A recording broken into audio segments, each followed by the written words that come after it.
سیدنا فاروق اعظم کہتے ہیں میں حضور کے گھر جا رہا تھا، میں نے حضور کے دروازے پہ دیکھا کہ ایک بندہ ہے جو اپنے سر پہ خاک ڈال رہا ہے، ایک بندہ ہے جو اپنے سر پہ خاک ڈال رہا ہے، حضور کے دروازے پہ رو رہا ہے رو رہا ہے رو رہا ہے، اپنے سر پہ خاک ڈال رہا ہے، رو رہا ہے رو رہا ہے۔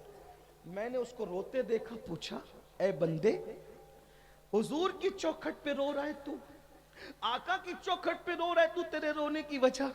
اس نے کہا عمر میرے بھائی حضور سے ملنا چاہتا ہوں، حضور آپ کو دیکھنا چاہتا ہوں، حضور سے ملنا چاہتا ہوں، آقا سے ملاقات کرنا چاہتا ہوں، لیکن میری ہمت نہیں ہو رہی کہ میں حضور سے ملاقات کروں۔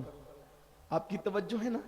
حضور آپ کو حضور آپ کو ہمت نہیں ہو رہی حضور کو دیکھنے کی۔ عمر آپ اندر جا رہے ہیں نا حضور کی زیارت کے لیے، آقا سے کہہ دیں کہ حضور اجازت دے دیں، سرکار اجازت دے دیں تاکہ میں حضور سے ملاقات کر لوں۔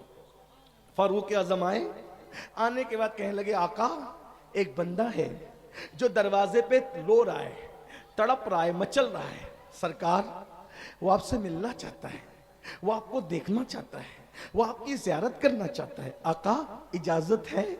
میرے آقا کے دروازے پر تو کوئی دربان نہیں ہوتا تھا، میرے آقا کے دروازے پر تو کوئی دربان نہیں ہوتا تھا، جو آنا چاہتا تھا آ سکتا تھا۔ بلکہ ایک بات بتاؤں، حضور اتنے قریب ہیں، جس گھر میں حضور رہتے تھے اس گھر کا دروازہ بھی کبھی بند نہیں کرتے تھے، صرف پردہ لٹکا دیتے تھے، دروازہ کھلا دیکھ کر لوگ سمجھ جاتے تھے کہ اس کے اندر حضور موجود ہیں۔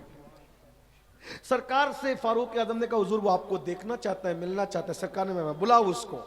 وہ نوجوان اندر آیا اور حضور کو دیکھ کر رونے لگا، بہت رویا۔ آقا نے فرمایا جوان تو کیوں رو رہا ہے، تیرے رونے کی وجہ کیا ہے؟ وہ جوان کہتا ہے آقا ہمت نہیں ہے میری آپ کو بتا سکوں میں کیوں رو رہا ہوں، کیونکہ میں بہت پاپی ہوں، بہت مجرم ہوں، میں بہت گنہگار ہوں آقا، اس لیے میرے اندر ہمت نہیں ہے کہ آپ کو بتا سکوں میں کیوں رو رہا ہوں، میرے رونے کی وجہ کیا ہے؟ آقا فرماتے ہیں بتانا تو کیوں رو رہا ہے، بتا تو کیوں رو رہا ہے؟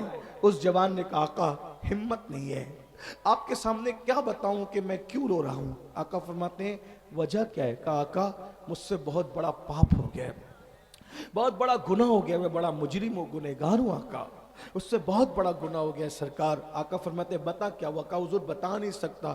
آقا نے فرمایا کیا تیرا گناہ زمین سے بڑا ہے؟ ہاں کہا زمین سے بڑا ہے۔ کیا تیرا گناہ آسمانوں سے بڑا ہے؟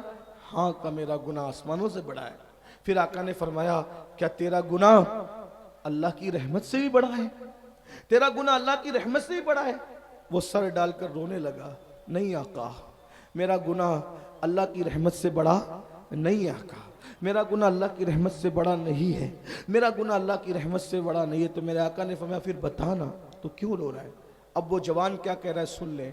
وہ جوان کہتا ہے آقا میں وہ بدنصیب ہوں، میں وہ بدنصیب ہوں کہ میں نے لوگوں کے کفن چرائے، میں کفن چور ہوں آقا، ایک دو نہیں، میں نے کم و بیش 1000 کفن چرائے، 1000 مردوں کو میں نے ننگا کیا ہے، میں نے ننگا کیا ہے، میں نے 1000 کفن چرا کے مردوں کو ننگا کیا، مردوں کی بھی میں نے کفن کپڑے چھین لیے، میں وہ کم نصیب ہوں، میں نے کفن چرائے۔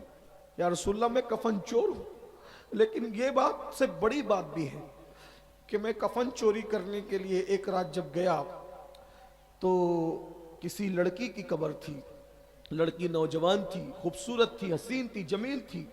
میں نے جب اس لڑکی کی لاش کو نکالا قبرستان میں باہر، لڑکی اتنی خوبصورت تھی کہ شیطان مجھ پر غالب آ گیا اور میں نے اس مردہ لڑکی کے ساتھ قبرستان کے اندر زنا کیا، بدکاری کی، میں نے بدکاری کی، زنا کیا۔ وہ لڑکی اچانک زندہ ہو گئی، اس نے چیخ ماری، کہا ظالم تو نے مجھے ناپاک کر دیا، تو نے مجھے گندا کر دیا، کیا منہ لے کر میں ان مردوں کے درمیان رہوں گی؟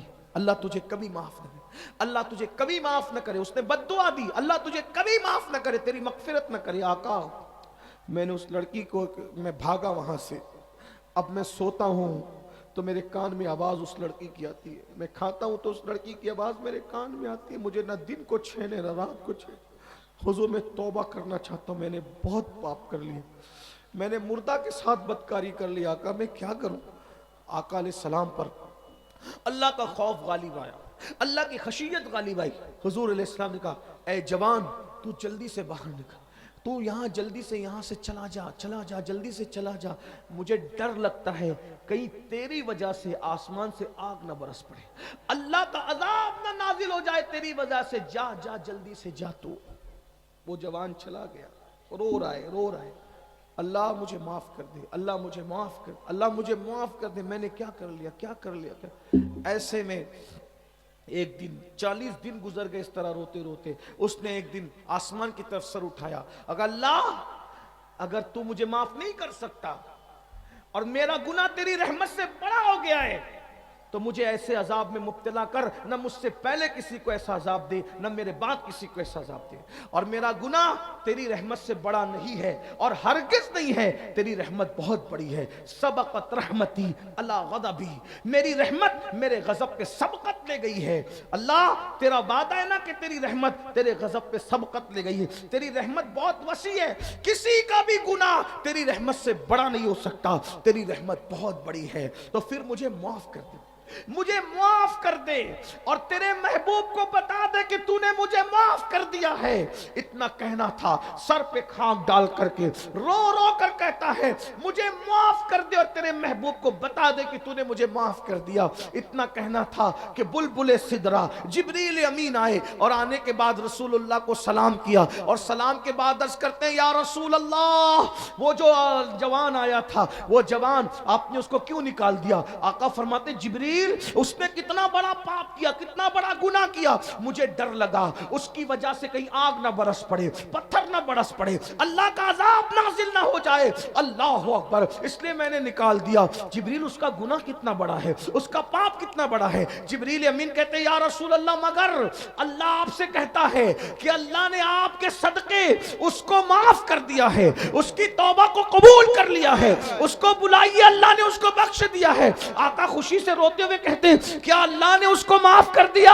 جبریل کہتے ہیں یا رسول اللہ صرف اسی کو معاف نہیں کیا، اللہ نے وعدہ کیا ہے اس سے بڑا بھی کوئی پاپ اور جرم کرے اور آپ کے وسیلے سے معافی مانگ لے، توبہ کرے، تو اللہ کا وعدہ ہے اللہ اس کی بھی مغفرت فرما دے گا، اللہ اس کی بخشش فرما دے گا۔ اے میری قوم کے جوانوں، تم میں یقیناً لوگ گنہگار ہیں، لیکن اس سے بڑا کوئی گنہگار نہیں ہوگا، کسی نے ایسا نہیں کیا ہوگا۔ آؤ جو کچھ کیا ہے، ماں باپ کو ستایا ہے، نمازیں چھوڑی ہے، بدکاری کی ہے، گندی فلمیں دیکھی ہے، سب سے توبہ کر کے اپنے اللہ کو منا لو، دو ندامت اور شرمندگی کے آنسو پیش کرو، میرا اللہ مان جائے گا۔ بہنوں سے بھی کہتا ہوں توبہ کرو، آج کے بعد نئی زندگی کا آغاز کرو۔ اللہ تعالیٰ سب سے پہلے مجھے آپ سب کو عمل کی توفیق عطا فرمائے۔ گفتگو کے درمیان اگر کوئی غلطی ہو تو اللہ تعالیٰ معاف کر دے۔ استغفر اللہ ربی من کل ذنب واتوب الیہ وما علینا الا البلاغ۔ السلام علیکم ورحمۃ اللہ وبرکاتہ۔